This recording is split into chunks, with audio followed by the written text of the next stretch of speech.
Okay, praise the Lord. Good evening for this wonderful people. Praise God. Come on, just greet one another and say, good evening. Okay, acknowledge one another and say, I'm glad to see you today. Come on, let's declare to one another and says, you look great and wonderful. Praise God. You look great today. Amen. Mukhang dalawa lang talagang kausap ko dito. You look great tonight. Amen. You look wonderful tonight. Amen. Because we believe every day. Say it with me, every day. I believe every day with Jesus is always sweeter, better, and greater than day before. Why? Because as we behold Him, hallelujah. So as we behold Him, we are changing from glory to glory. So therefore, every day we're changing. Sabi mo sa tabi mo, every day. Yeah, lakas-lakas mo. Every day, we're changing. So araw-araw nagbabago tayo. Araw-araw pinagpapala tayo. Araw-araw pinahulad tayo. At araw-araw pinaaangat tayo ng Panginoon. Can you say amen? Praise the Lord. Palaman po natin ito yung Panginoon. Hallelujah. So purihin ng Panginoon for this wonderful opportunity given by God. And also thank God for our wonderful pastor, loving and caring, Pastor Manny. Hallelujah. And Pastor Michelle. And the rest of all the leadership of Wave Church Dubai or Page Center Dubai. Amen? And also thank God. So salamat po sa ating butihing Senior Pastor, Pastor Ruel Almasan, at yung ating Father in Faith, Pastor Junior, for allowing me to share the Word of God tonight. Praise God. Now, before we start, ito po ay palagian nating ginagawa, especially po sa bawat churches na pinupuntahan natin. I travel a lot, Luzon, Visayas, and Mindanao, locally and also in abroad. At palagi po ay, thank God, so tayo po ay nagdideklara ng mga mabubuting bagay. Kasi sabi po sa Bible, sa Job 22:28, sa King James Translation, ang pagkakasalin ay ganito. Hallelujah. So thou shalt decree a thing, and it shall be established unto thee. So thou shalt decree a thing, and it shall be established unto thee. 22:28. Sa isang translation na nabasa ko po, ang pagkakasali na ganito. Use your word, so the word of God, speak and decree, which you want to see in your life, that will glorify the Lord. So gamitin natin ang salita, salitain natin at magdeklara tayo ng mga bagay na gusto mo. Sabi mo sa tabi mo, gusto mo. Hallelujah, na gusto mong makita sa buhay mo na maluluwalhati ang ating Panginoon. I believe, thank God, ang Diyos ay naluluwalhati kapag tayo ay gumagaling sa ating mga sakit at karamdaman. Ang Diyos ay naluluwalhati kapag tayo po ay napapagpala at sumasagana sa ating buhay. So kaya use your word, the word of God. Speak and decree, which you want to see in your life that will glorify the Lord. So kaya tonight, huwag tayong mahiya na magdeklara. Dahil kung mahiya po tayo, sabi nga po the last time ni Creflo Dollar, nothing will happen unless you declare something. Wala kang magaganap, walang mangyayari kung wala kang idideklara sa buhay mo. Well, in fact, if we study the Bible, hallelujah, from the very start, from the very beginning, hallelujah, in the book of Genesis, 9 times binanggit po yun. And God said, and God said, and God said, and God said, and God said 9 times, and it was so. Mismo ang Panginoon Hallelujah, nagdeklara, let there be light, and there was light. So sa Hebrew, sa original, light be, light was. So naroon. So napakahalaga na patuloy tayong nagdideklara. Bagamat minsan di natin feel. Sabi ko nga, no matter what you see, no matter what you feel, hallelujah, no? Ano man ang mga bagay na nakikita natin o nararamdaman natin, hallelujah. So, magdeklara tayo ng mga bagay na gusto mong makita sa buhay mo. We receive. Father, we thank you tonight. We pray, continue to anoint our ears to hear, so that we may hear the voice of the Good Shepherd, no other than Jesus Christ Himself, and continue to anoint our eyes to see things, even the deep things that you have prepared for all of us tonight, Lord.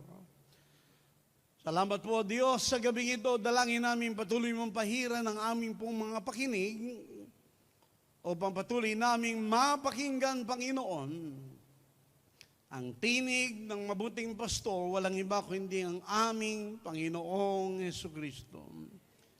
At patuloy mong pahiran ng aming pong mga paningin, mga mata, Panginoon.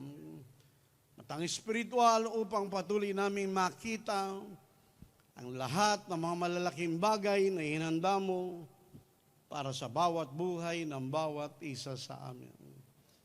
And God, as we study your word tonight, we expect something good is about to happen, hallelujah, to each every one of us tonight, God.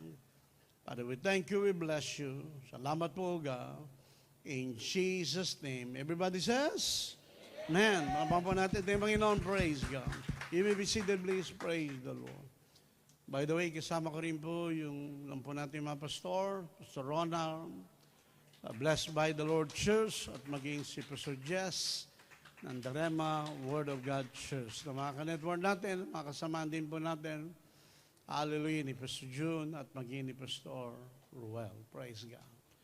Now, if you have your Bible, so please open your Bible with me in the book of 2 Samuel, chapter 9, beginning verse 1 hanggang verse 13. Medyo mahaba-haba po yung ating pong babasahin, dahil po mahaba po ang biyahe po namin. Hallelujah. Kaya bilang partida po, mahaba biyahe, mahaba mensahe. Okay, hindi ho. Okay, mag-alala. Dali lang naman po kami magturo, mga 30 minutes po and 2 days. Okay lang po ba? Hindi ho, biro lang po. Okay, tingnan po natin. Dito po sa 2 Samuel chapter 9, beginning verse 1. And David said, "It is there yet any that is left of the house of Saul, that I may show him kindness for Jonathan's sake. And there was the house of Saul a servant whose name was Ziba. And when they had called unto him, David the king said unto him, Art thou Ziba? And he said, Thy servant is he. And the king said, Is there not yet any of the house of Saul, that I may show kindness of God unto him? And Ziba said unto the king, Jonathan hath yet a son which is lame on his bed. And the king said unto him, Where is he? And said unto the king, Behold, he is in the house of Machir, the son of Mamiel, in Lo-debar. And the king David sent and fetched him out of the house of Machir, the son of Mamiel, from Lo-debar.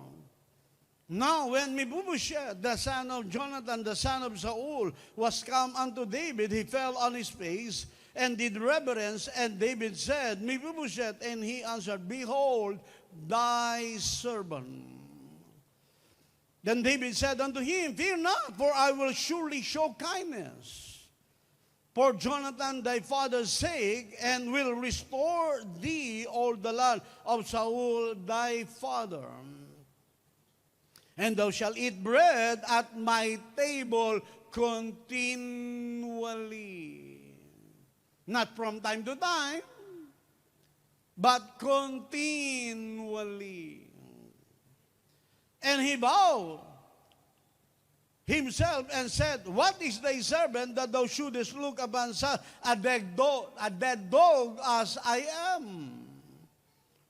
Then the king called to Ziba, Saul's servant, and said unto him, I have given unto thy master's son of all pertaining to Saul and all his house. Verse 10, Now therefore thy son and thy servant shall till the land for him, and thou shalt bring in the fruits of thy master's son, may have food to eat, but Mephibosheth thy master's son shall eat bread always at my table. Now Ziba had 15 sons and 20 servants, all in all 30 pa. Dami. Then Ziba said unto the king, According to all that my lord the king had commanded his servant, so shall thy servant do. As for Mephibosheth, said to the king, He shall eat at my table as one of the king's sons.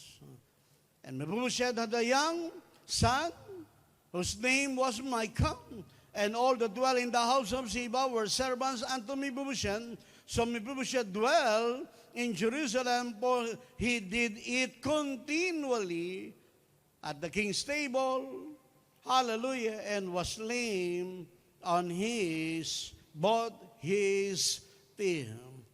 So may the Lord add blessing by the reading of His Word. At Diyos po ang siyang magpala, kapag kakabasa ng kayang buhay at makapangyarihang salita. Now tonight, allow me to read in Tagalog version also.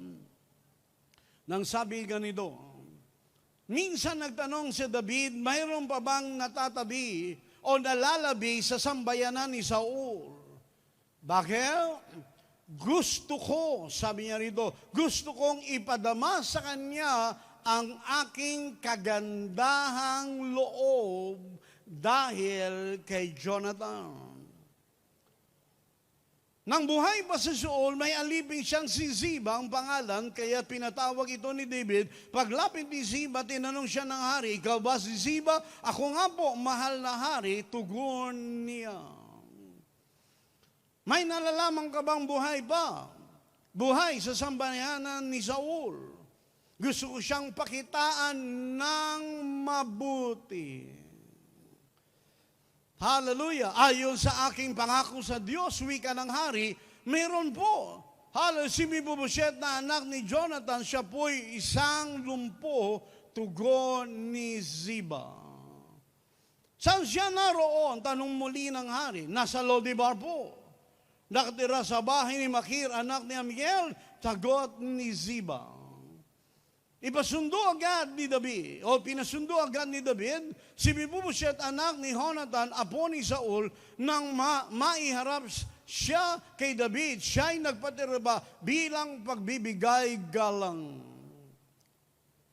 At ang tanong, sabi rito, na kung saan ikaw ba si Mephibosheth? Tanong ng hari, ako nga po, mahal na hari, sagot naman ito. Sinabi ni David, huwag kang matakot. Dahil lang po natin, hindi po biro-biro na ipatawag ka ng hari. Hallelujah, ka matakot. Gagawin ko ang lahat ng magagawa ko para sa iyo, alang-alang kay Jonathan. Ibabalik ko sa iyo ang lahat ng lupain ng iyong lolong si Saul, at laging nakahanda ang aking hapagkainan o hapag para sa iyo. Nagpatira pang muli si Mephibosheth at sinabi niya, sino po ako para ukulan ng pansin? Ako'y walang silbi. Alam po natin, madalas yan po ang mga naririnig natin lumalabas sa bibig ng maraming tao. Hallelujah, kasama na rin po ang maraming Kristiyano. Yan ang nakalulungkot minsan. Walang silbi. Walang pakinabang. Tinawag ni David si Ziba at sa harapan niya sinabi, ibibigay ko sa apo ni Saul ang lahat ng ari-arian niya at ang kanyang sambayanan. Kayo ang iyong mga anak at mga lipin, hallelujah, ang magbubungkal ng kanyang lupain, alagaan ninyong mabuti upang hallelujah, mag-ani ng sagana at magkaroon ng sapat na pagkain ang sambayanan na iyong Panginoon. Ngunit si Mephibosheth ay sa akin, sabi niya rito, kasasalos ng pagkain at ang ama anak ni Siba ay 15 at 20 ang kanyang mga alipin. Sumagot si Siba, masusunod po, mahal na utos. Hallelujah. Masusunod po lahat ng utos ninyo, kamahalan at mula noon kasalo ni David si Mephibosheth parang tunay na anak niya. Now, alam po natin, we're living in the land of flowing with milk and honey in Dubai. Alam po natin, tayo po ay nabubuhay ngayon dito po sa Dubai na alam po natin ay masagana sa lahat. Kaya kinakailangan ay masagana ang lahat, maging masagana din po ang ating pong mga kaisipan at damdamin. Na hindi po marapat masaganang lugar, pagkatapos ay may mahirap na kaisipan at mahirap na damdamin. Hallelujah! So we're living ruled by the King of Dubai. So the title of God's message for tonight is about living in the King's Palace. So ito po minsang ito, living in the King's Palace. We're not living in the house of Lazarus the beggar. Hindi tayo nabubuhay sa tahanan ni Lazarus base doon sa Luke chapter 16. Hallelujah! Na kung saan satisfied with the crumbs of the master's table. Alam natin si Lazaro, hallelujah, siya ay laging nag-aabang na merong mahuhulog na mumu. Alam niyo po ba yung mumu? Hindi po yun, hindi po yun. Mumung nahulog sa pagkainan. We're not living in the house of Lazarus the beggar. We're living in the king's palace. So look at this. David remembered his covenant with his friend Jonathan. Nalala at inalala ni David ang kanyang tipanan kay Jonathan.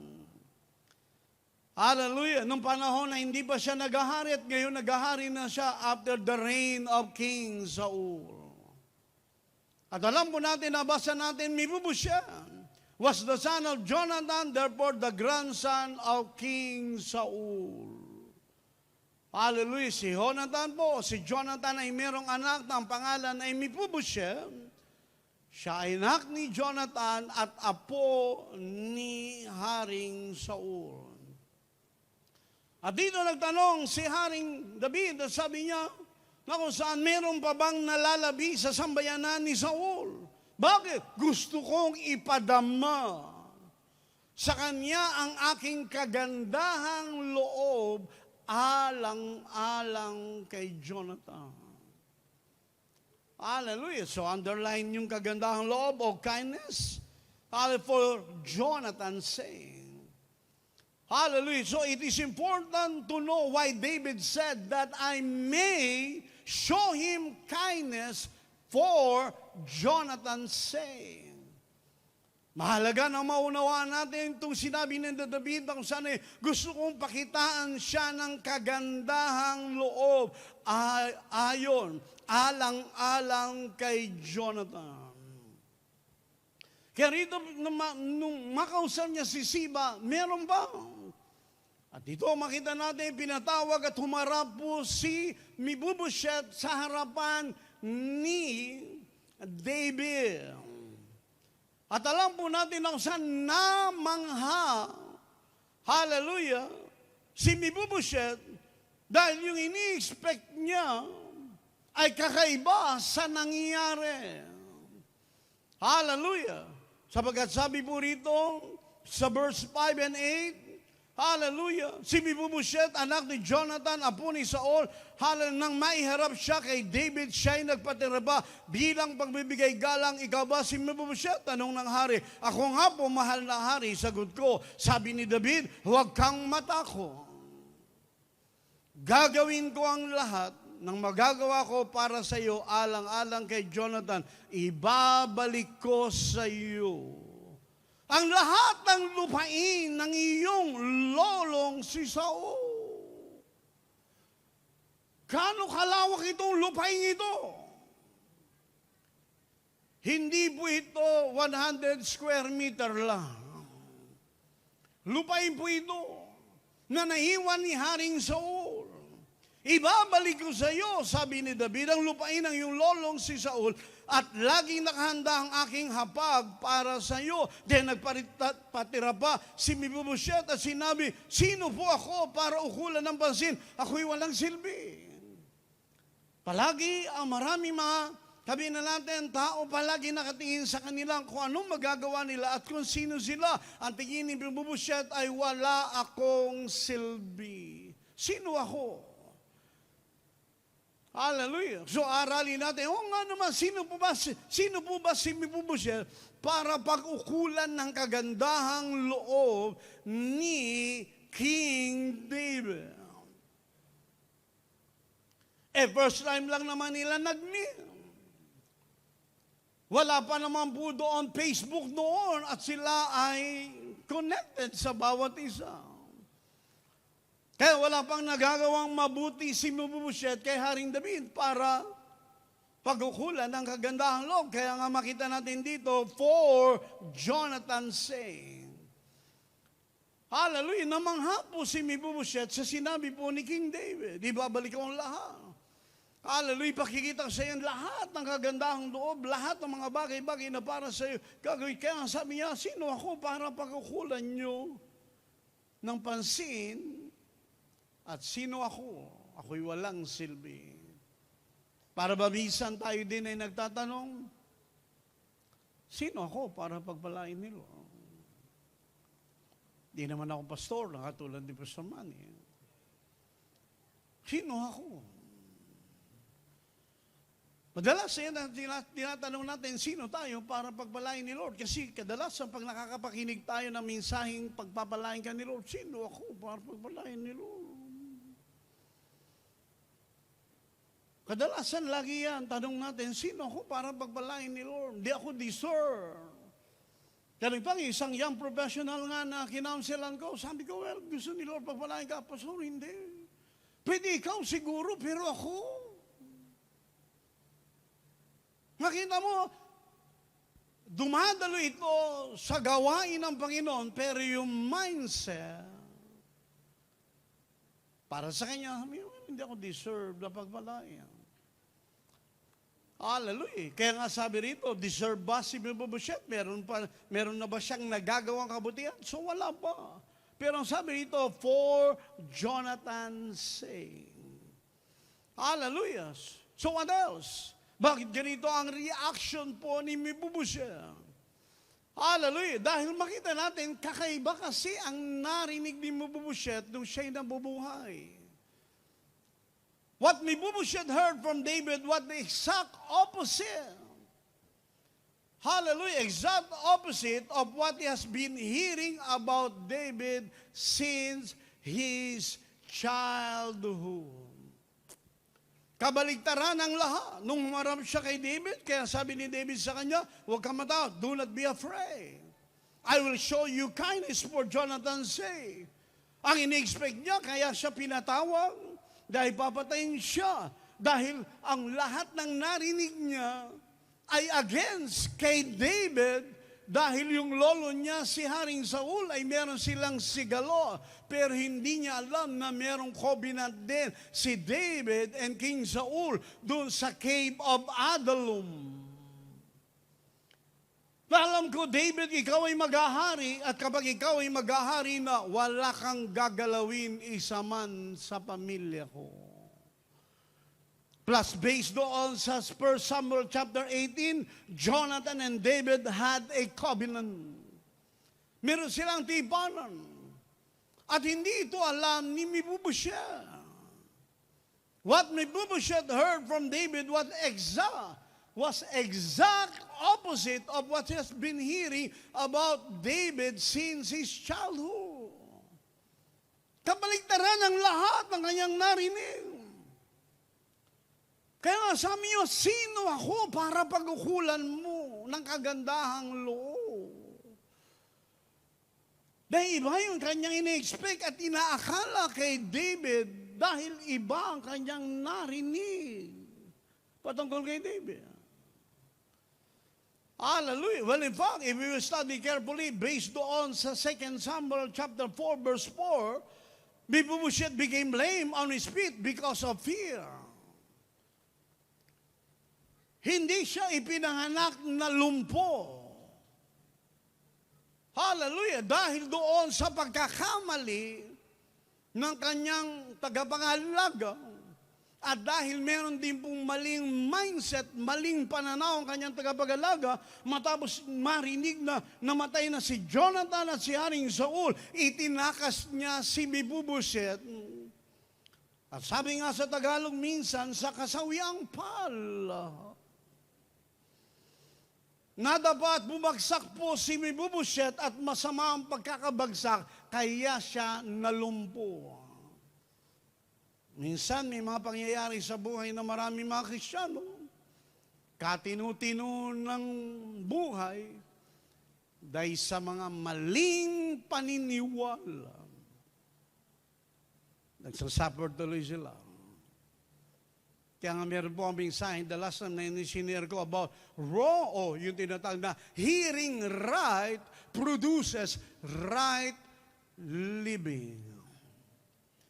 O hearing right produces right believing. Yung tama ang iyong napapakinggan, tama din ang iyong paniniwala.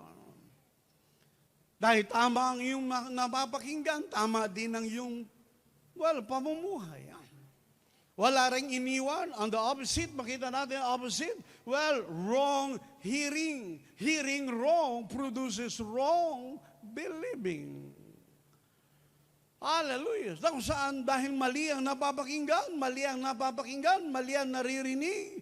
Hallelujah. So what will happen? Mali din ang paniniwala. Kaya look at this, Mephibosheth became lame on his feet because of fear. Bakit? Tinakas siya ng kanyang iyaya na kung saan sa kasawiang palad, nabagsak po siya. Kaya nung humarap siya kay David, makita natin nagulat siya, exact opposite. Why? Because he heard negative things about David. Mali ang lahat na napakinggan niya patungkol kay David. Hallelujah. Kaya ano nangyari? Praise God. From that day onwards, he lived a life of poverty in the land of Lodebar, in the house of Machir. Try to imagine that anak ng hari. Anak ng hari. Nabuhay sa Lodebar at nabuhay ng mahirap. At ito malungkot pa, wala pang bahay, nakikitira pa. Anak ng hari. Look at this. From that day onwards, he lived a life of poverty in the land of Lodebar, in the house of Machir. By the way, the word Lodebar means, hallelujah, a dry land, pastureless, what? Pakita natin na kung saan a land of poverty. Kita natin, nabubuhay siya doon sa lugar. Makita natin, lugar na salat sa lahat. Tinumuti, anak ng hari. Deprived sa lahat ng mga mabubuting bagay. Why? Because he heard about negative things about David. Na para bang walang iniwan, marami mga Kristiyano na dideprive ng kagalingan at kalusugan dahil naririnig nila, gusto ni Lord na nagkakasakit ko. Sinusubok lang yung pananampalataya kung gaano kakatatag at katibay. Paano na yung mga nasa sementeryo, hindi naging matibay? Nakapakikinig na, kalooban ni Lord na naghihirap tayo. Hindi talaga lahat ay pinalad na sumagana, kaya tanggapin mo na lang. Ganyan talaga ang buhay. Marami tayong napakinggan na mga mensahe na masasabi natin, hindi nagdadala ng mabuting balita. Na para bang kalooban ni Lord na naghihirap tayo. The more na mahirap ka, the more na malapit ka kay Lord. Narinig ko po yan nung bata pa ako.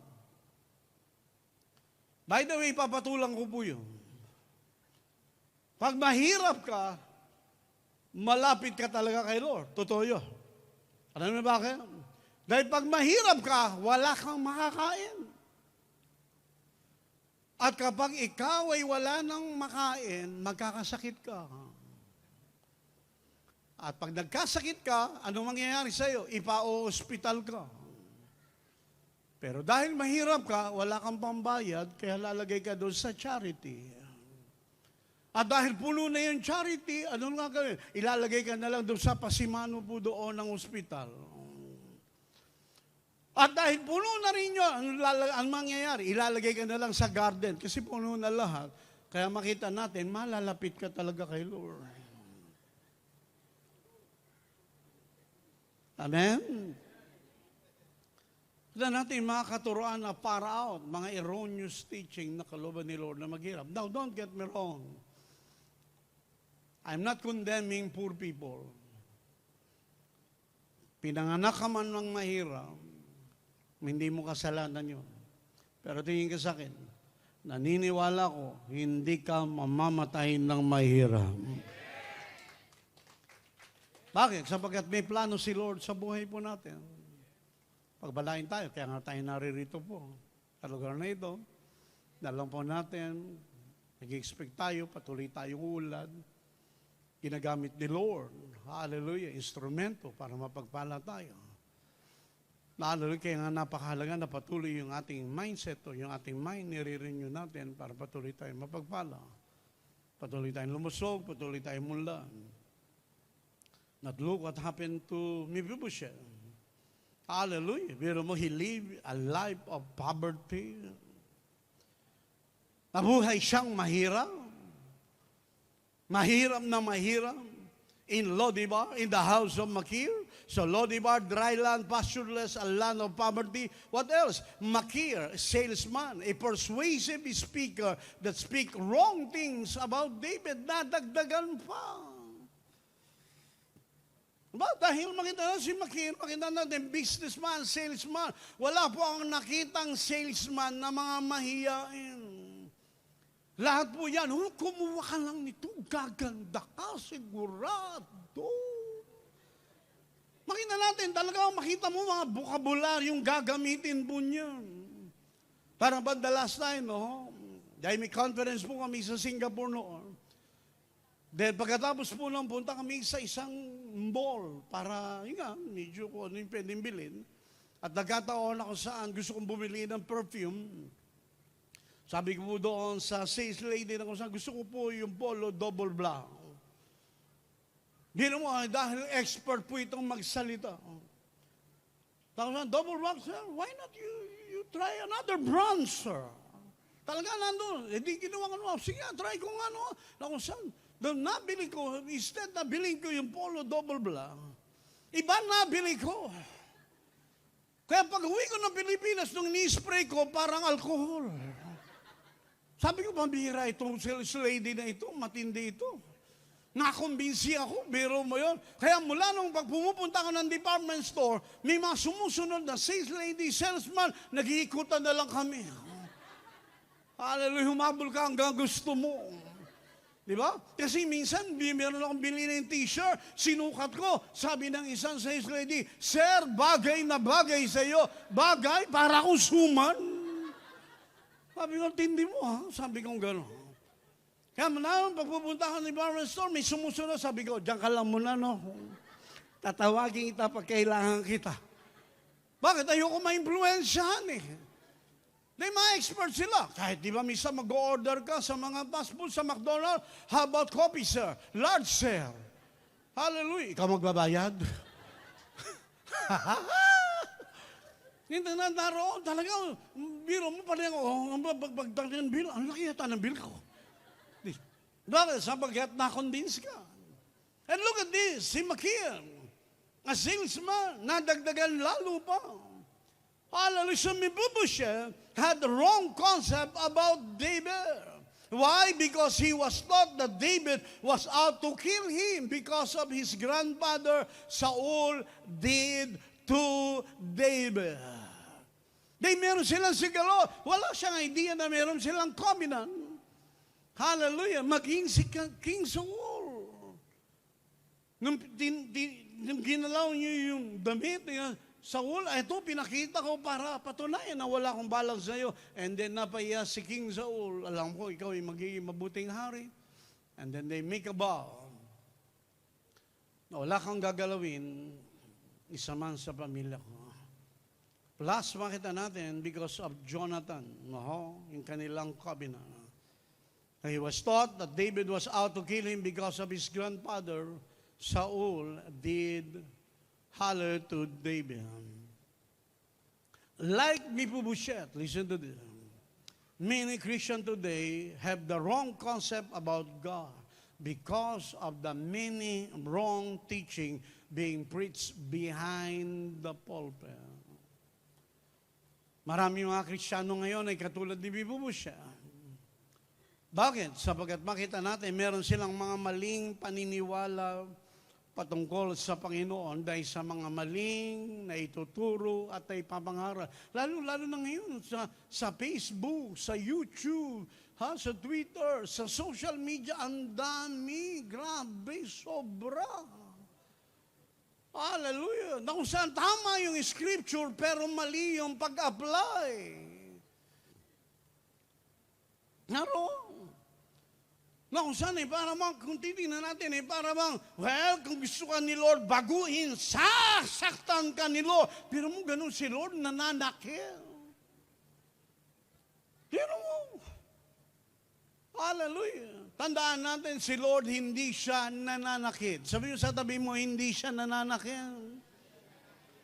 Kalabit-kalabitin mo katabi mo, sabi mo, nagpapala siya sa iyo. Di ba? Nakatulad nga noon, ang paniniwala ko nung marinig ko, sabi nila, si Lord daw ang kumukuha ng buhay. Kasi nung mamatay ang father ko, sabi ng mga kapitbahay namin, ako saan ang bait kasi ng tatay mo, kaya kinuha na ni Lord. Hindi lang isa, dalawa, tatlo, ang bait ng tatay mo, hindi mabarkada, trabaho, bahay lang, trabaho, bahay, trabaho, asang kinuha na ni Lord. Kaya noon, nung lumalaki ko, ayokong maging mabait.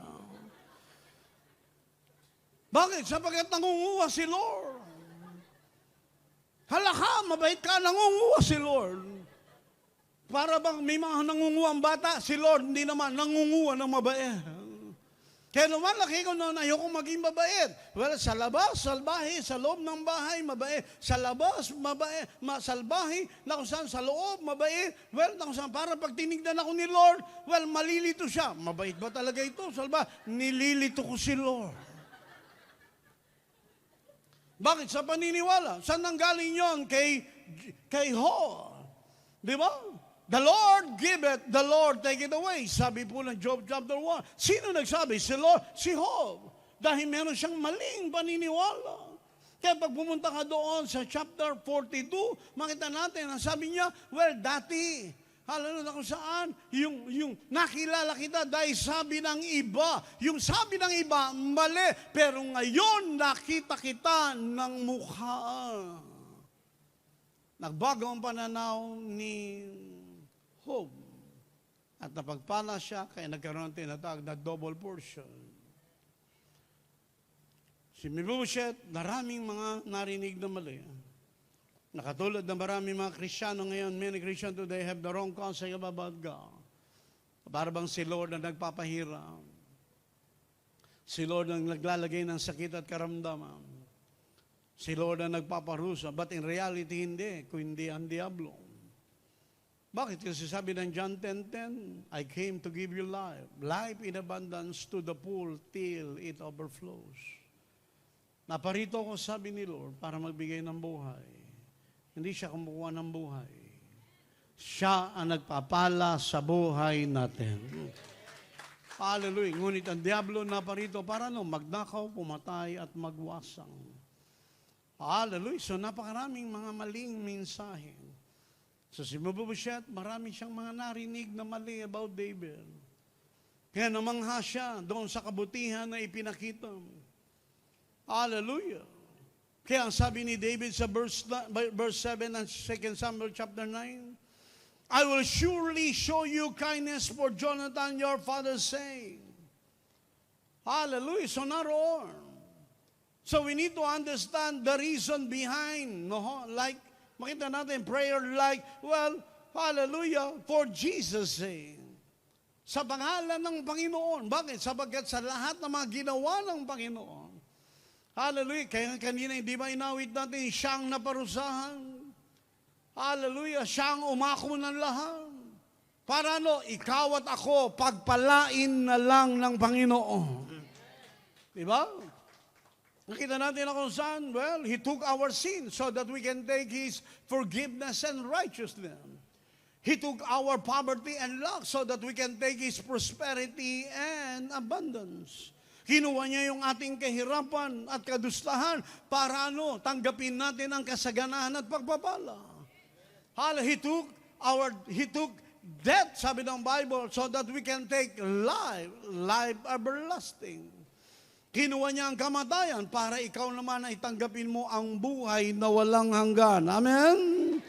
Hallelujah. Now, look at this about the character in the Bible. King Saul represent Adam in his fall in the Garden of Eden. Nakita natin character. Like Adam, King Saul lost everything.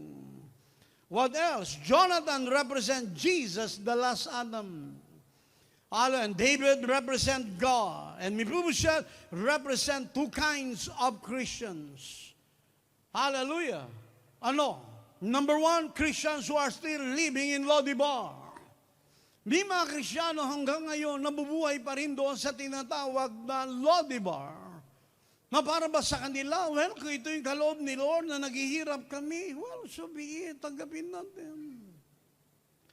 Na para po ba yung isang kaklase ko sa Bible school na kung saan ay, well, nagpatutuo siya, well, marahil hindi pa kalooban ni Lord na ako'y umuwi ng langit. Sabi niya gano'n.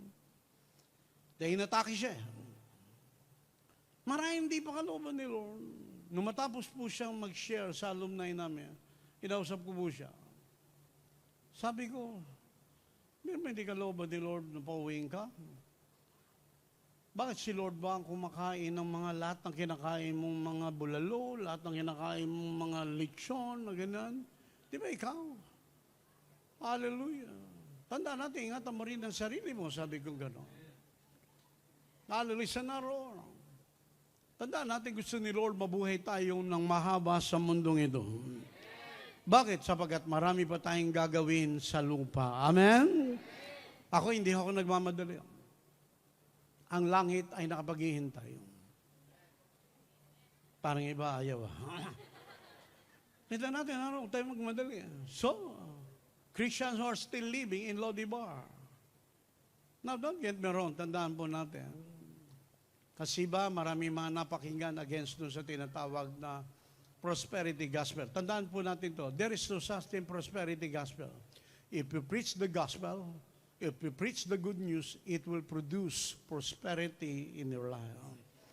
Kapag nakapakinig ka ng mabuting balita, tatanggap ka ng pagpapala. By the way, yung prosperity na sinishare po natin, na saan ito po ay total life prosperity in God. Ano po yun? God wants you to prosper spiritually. God wants you to prosper solically. Hallelujah. Kung saan mind, will, and emotion. And God, hallelujah, wants to prosper you physically as well as socially. Then it follows materially and financially. Una sa lahat, ikaw ay gusto ni Lord mapagpala ka sa spiritual na buhay. Hallelujah. Na kung saan mapagpala tayo spiritual. Kaya nung tumanggap tayo sa Panginoon, napagpala tayo. We began to prosper. Yun yung sinabi sa Matthew chapter 5 verse 3. Blessed are the poor in spirit, for there is the kingdom of heaven. Mapapalad ang mga aba sa espiritu. Mapapalad ang patay sa espiritu. Kung titignan mo, paano mapalad yun? Na kung saan patay, bankrupt. When may namatay sa krus para bayaran ng lahat, para magmana ka ng buhay na walang hanggan. Well, verse 3 speaking about, salvation, born again experience. And then verse 4, blessed are the more. Hallelujah, that they shall be converted. Mapapalad ang mga nahapis. Di ba, akala nila kapag nagdudusa sila, mapalad tayo kahit nagdudusa tayo. Hindi po yun. Sabi doon, kung saan who will comforted, kung saan may Holy Spirit. Dahil alam po natin, nung na-born again tayo, alam natin may mga pagsubok. May pagsubok man, tandaan mo ito, hindi ka nag-iisa, may banal na Espiritu na tutulong sa iyo. Para ma-overcome mo ang lahat. Na naroon. Kaya napakahalaga na tama yung ating pong mga pinaniniwalaan. No? Hallelujah. Na kung saan, Mephibosheth represent two kind of Christians. Number one, who, hallelujah, are still living in Lodebar. And the second one, Christians who are now living in the king's palace. Hallelujah. So why live in Lodebar when you can live in the king's palace? Why live in poverty of Lodebar when you can eat king's table with the king's king? Sabi ko nga ganito, why live in poverty if you can live in prosperity in abundance? Bakit kailangan mo mabuhay ng mahirap kung pwede ka naman mabuhay na masagana at pinagpala ng Panginoon? Kaya nga namatay siya sa krus para lahat tayo. Di ba? Christ hath redeemed us. Tinubos tayo ni Kristo sa sumpa ng kahirapan at kadustahan. Pero kung hindi natin babaguhin po ito, dahil maraming mga naitanim sa atin na mga maling aral, well, hindi lahat talaga mapala. Kaya lang talaga ang buhay ay weather lang, you know. Pag yan ang mindset mo, hindi ka nga ulan. Hindi ka nga sensor. Bakit? Kahit anong mensahe, dahil hindi mabagong kasipan mo at yun ang niyayakap mo. Hallelujah, hindi ka ula. Alam niyo, galing din po ako sa pamilyang mahirap. Alam ko ang salitang mahirap. Mahirap na mahirap. Gusto ko mag-Boy Scout noon, ang labas ko, Cub Scout.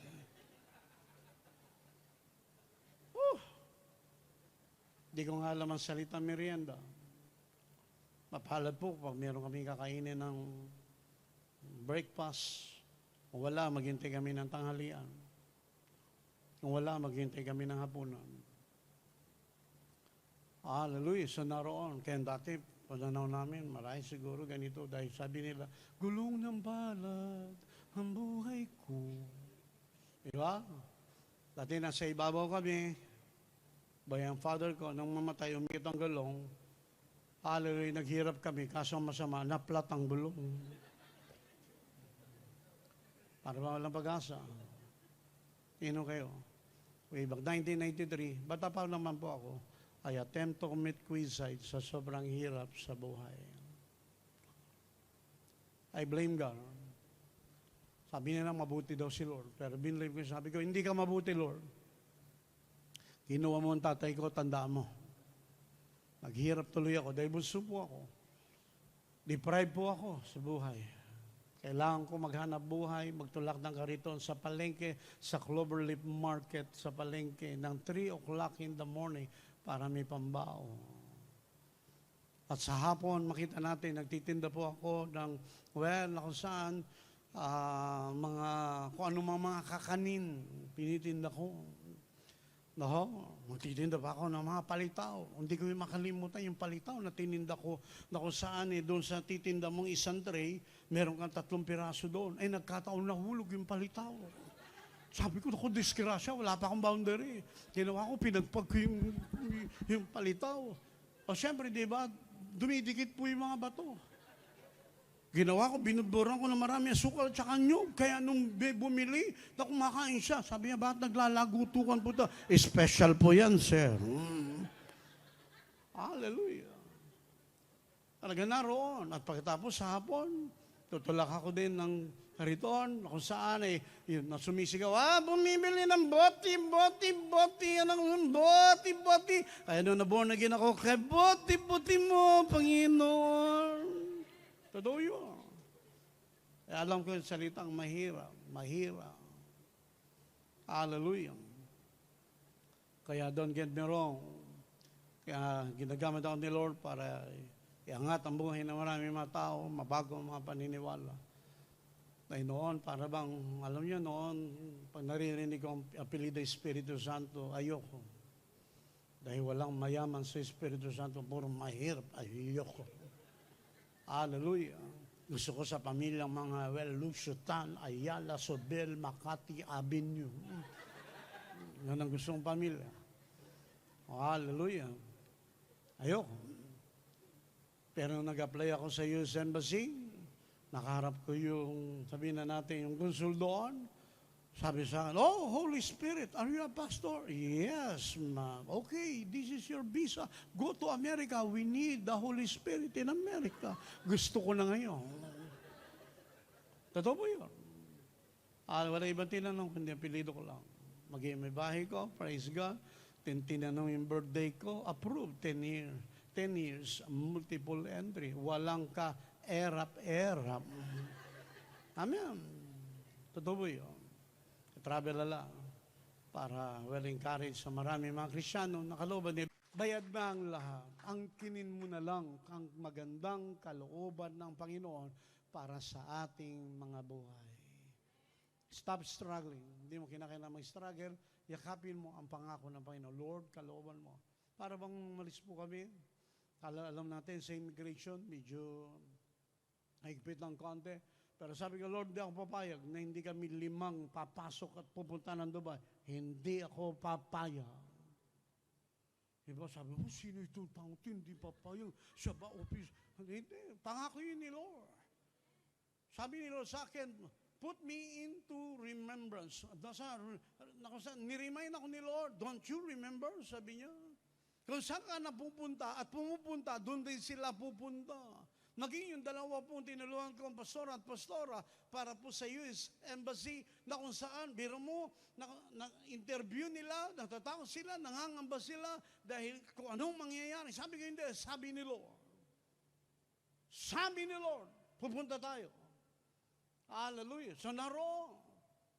Kaya nung nag-apply, tinanong siya, so what are you doing? Sabi doon sa mister, well, sa pastoring na kung saan, sa Solar Philippines. So naroon, nung tinanong niya sa what are you doing? Ang binigay niya, pangalan niya, my name is. Nagkamali yata yung English Amerikano. Approve. Magiging 2 leader ko rin. Tumawag saan the last time, pastor, na-deny kami. Sabi ko, bumalik kayo. Pastor, na-deny kami, bumalik kayo. Sabi nila, bibigyan kayo ng visa. Pagbalik nila, hallelujah, inaprubahan sila. Ni. Tandaan po natin, angkinin po natin ang pangako ni Lord. Amen? Kasi kadalasan, sino ako? Wala naman akong silbi. Well, hindi dahil ikaw, kundi dahil sa ginawa ng ating Panginoon Yesus. Hinangkin natin yung pagpapala ni Lord. Tayo naririto. Sabi nga, dalasan mag-speak ako sa Abu Dhabi. Sabi ko, nandito tayo sa lupain na napakasagana. Na kung saan yung pagpapala na meron sila. Tingnan nyo ito, yung pagpapala na meron sila. Try to imagine that yung nasa atin, pambira, alikabok pa lang. Hino mo? Kaya nga sabi ko, Lord, biro mo sila napapagpala. Tapos kami, di ako papayag, Lord. Dahil kalooban ni Lord na sumagana tayo at mapagpala tayo, mapagpala ang buhay natin at ang pamilya natin. Can you say amen? Naroon, namatay siya sa krus, hindi para maghirap ka, kundi para, we enjoy life. Kaya pag inaral natin mabuti, yung Psalms 22, 23, and 24.